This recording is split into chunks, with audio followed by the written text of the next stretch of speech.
In her daycare van in Jacksonville, left alone today for 5 hours. 52 children across the country, 52 died last year because they were left in a hot car. A new device developed in honor of Lee County toddler comes in at that point. NBC2 anchor Lisa Spooner talked with her family about how it could save lives. This is Peyton's Charm, and it's designed to detect life inside a vehicle and notify you on your cell phone if the conditions become too hot and too dangerous. It's a device the McKinnon family wished they'd had 9 years ago.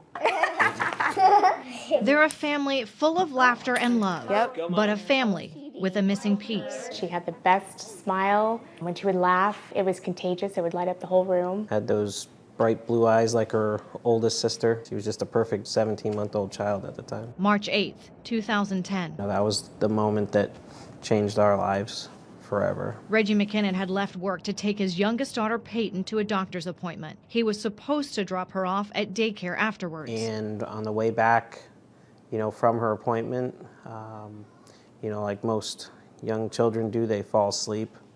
And she did. A few hours later, the day had ended, and I proceeded to go out to the parking lot. Reggie went to place his laptop in the vehicle. That's when I found Peyton still in her car seat. Reggie and his wife Julia were left not only mourning their baby girl, but also trying to explain to her 3- and 4-year-old sisters that she wasn't coming back. We had explained that there was an accident and that Peyton had gone to heaven with God. All these years later, the hurt hasn't eased. I knew of the special bond that he shared with Peyton. Peyton was the daddy's girl. Something that I still struggle with today, over 9 years later. How could you leave your child in the car? But Reggie and Julia made a promise they would honor Peyton's legacy and help spread awareness about the dangers of hyperthermia. The day I lost Peyton, it was only an average temperature of 73 degrees.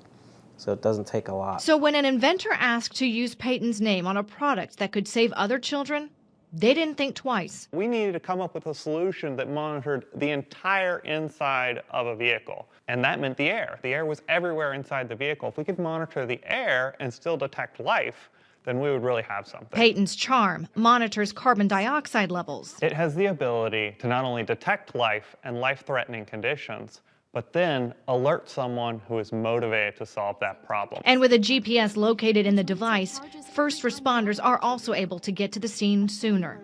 All things Reggie and Julia know could have made a difference 9 years ago. And they're hoping that their daughter's legacy, with the help of Peyton's Charm, will help keep other families from going through the pain and the heartbreak they did. Keeping her alive in our memories and our everyday lives. If you don't think it can happen to you, you don't want to keep that mindset. The creator of Peyton's Charm says they're hoping to have it available sometime by the end of the summer, and we've put a link on our news app. In Cape Coral, Lisa Spooner, NBC2.